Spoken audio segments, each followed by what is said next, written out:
3 potential breakout players.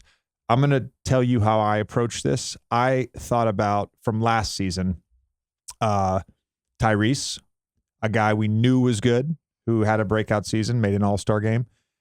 Even to some degree, De'Aaron Fox, who had always sort of had great counting stats. Kings go on a run.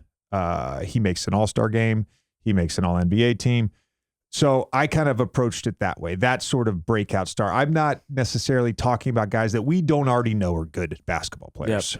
Yep. I think last week we kind of covered guys that could potentially have a big impact with a change of scenery.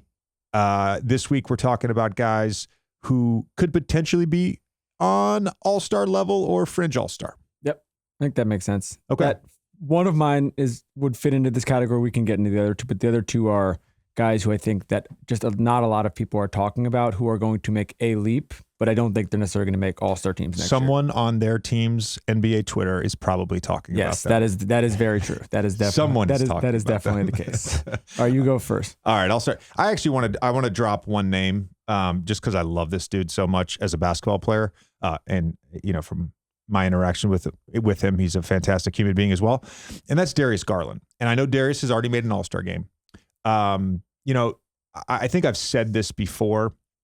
I think for a young point guard, the way he thinks the game, it reminds me a little bit of a young Chris Paul. And Chris Paul, the ultimate sort of strategist, the ultimate manipulator, and I mean that in a positive way, the ultimate thinker of the game. And I think Darius does that.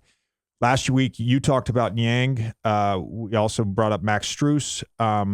Darius was 7th in assists last year. He had a little bit of a drop from the previous season when he made the All-Star game, but career high in true shooting percentage, just really had an all-around fantastic season that I think flew under the radar a little bit. And I think Cleveland's going to be better. Does that mean they're going to be a higher seed than 4? I don't know, but I think they're going to be a better basketball team. I think they're going to get a lot of national attention because they will be better.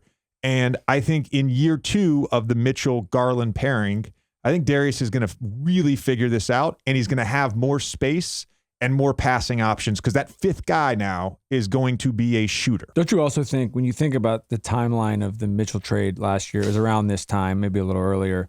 So they really didn't have a lot. I remember we had Don on the pod right afterwards. And they basically had a month of preseason and then training camp. And all of a sudden you're playing. So it's going to naturally take a while for them to figure it out. And they both had really good seasons. But you do, to your point, year 2, you would hope that there's 2 very smart players. Correct. He's not one of my 3. But he was a guy that I really, when we decided on this topic, he was a guy that I really thought of. And the other point I would make is, last year, those guys, Evan Mobley, Darius Garland, they got their first glimpse of the playoffs. They got their first playoff experience. And I don't really necessarily think anyone on Cleveland played great throughout that series. But Darius had a solid first round series. There's a lot to learn from going through the playoffs and understanding how intense playoff basketball is and then carrying that over to the next season. So my first guy, I feel like we've talked about this team so much. He's from the Houston Rockets. I'm going to go with Alperen Sengun. Again, we know he's good. I'm talking about breakout. And I've seen people compare him to like a Jokic light little bit. Baby Jokic. Yeah. 14 points a game last year, almost 15, 9 rebounds, almost 4 assists, 55% from the field. A few things here. Houston's going to be more competitive. They bring in Ime Udoka. They're going to have more structure in the same way that Jokic or Sabonis functions as a hub for the offense. Sengun is going to do that for the Houston Rockets. And then the additions and to some degree the subtraction. And that's the additions of Thompson and the additions of Van Fleet, guys who can really pass the ball, guys who can run an offense. Thompson, of course, there's a learning curve for every rookie. But with all of that, and to some degree, if I'm being honest, the loss of Kevin Porter Jr. likely for the season, I would assume, I think that's going to benefit Sengun. I really do. And I could see him having a Sabonis type season. Do I think Houston's going to be a top 6 team in the West? No, I don't think that. But he's a guy that all of a sudden I think after year 3 will be a household name in the NBA. Do you like the Jabari Smith fit? And then also, do you think, obviously we don't know anything and we don't know what Udoka's plan is, but if you were in the room with them, would you run your offense through him like they do with Jokic? Yes, I would. Obviously you're going to run a fair amount of pick and rolls with Van Vliet. Thompson will get pick and rolls. Jalen Green, I think the DHO game with him on a side, 2-man action, that's great. And then, out of delay action, 5-out action, his passing ability, his instincts as a playmaker, I think are really valuable. And then you can always post him. So I would say if I'm Ime Udoka, I'm running the offense through him. They're really interesting. There's a lot going on. Brooks is going to be really interesting. I didn't pick him, but Jabari I think is another one. You asked about the fit. I'm sorry, I didn't answer that. And my quick response to that was based on Jabari Smith's play in Summer League. Absolutely. Yeah. Jabari Smith did not have a great rookie season. Highly inefficient on the offensive end. Had a 2 or 3 week stretch towards the end of the regular season where he looked really good.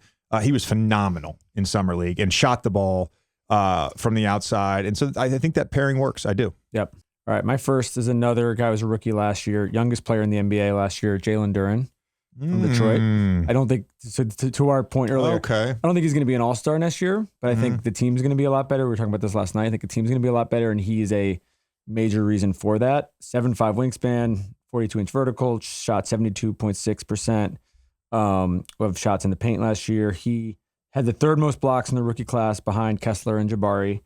I think he's an underrated passer. He has all defense potential, maybe even next year. He was 5th in offensive rebounds in the league overall, 1st in dunks off offensive rebounds. There just was a lot to like with him last year, even though they were such a mess. They were 17-65, obviously. And they're another one. You bring in Monty, you bring in a coach who's going to, steal them 5 or 6 games on his own. And then you bring in real sort of structure around him, even with the vets who are still there. Cade's back. Who knows what we're going to see with the pick and roll with him and Cade. I just feel like we're going to start to see the flashes of him more consistently next year as a guy that we can start looking at. This is, we were talking a couple weeks ago with the American center. Like maybe this is the next great American center. I think we've seen sort of like glimpses of it, and we're going to see more of it next year. Yeah, and I think there's a couple key points in there.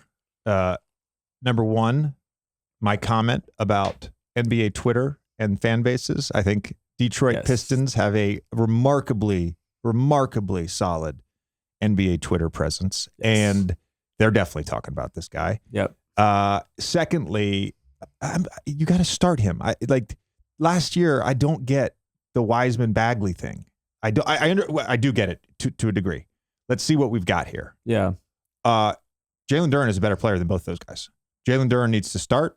You need to see how much he can handle as a starter. He needs to play 30 to 32 minutes a game.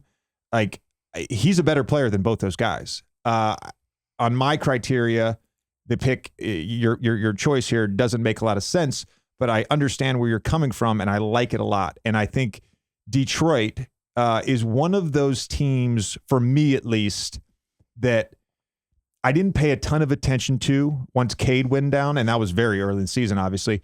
I didn't pay a ton of attention to till really late. I started watching them on League Pass just to kind of see what Jaden Ivey was doing. He played better towards the end of the season, just to see what Jalen Duren was doing, just to kind of see what Wiseman was up to. Yeah.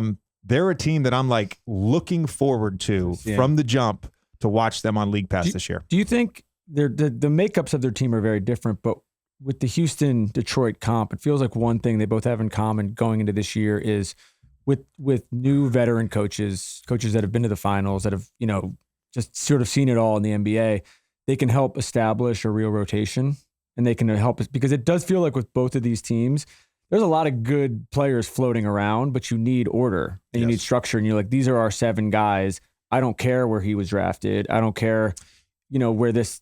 Agree with you. I want to say one additional thing. I agree that you need order and structure. You also need freedom, of course, within that structure. But to me, with a young team, you need teaching. And this is not to say Dwayne Casey, who's been coach of the year, was not a great teacher. I'm speaking only on personal experience here because I did not play for Coach Casey.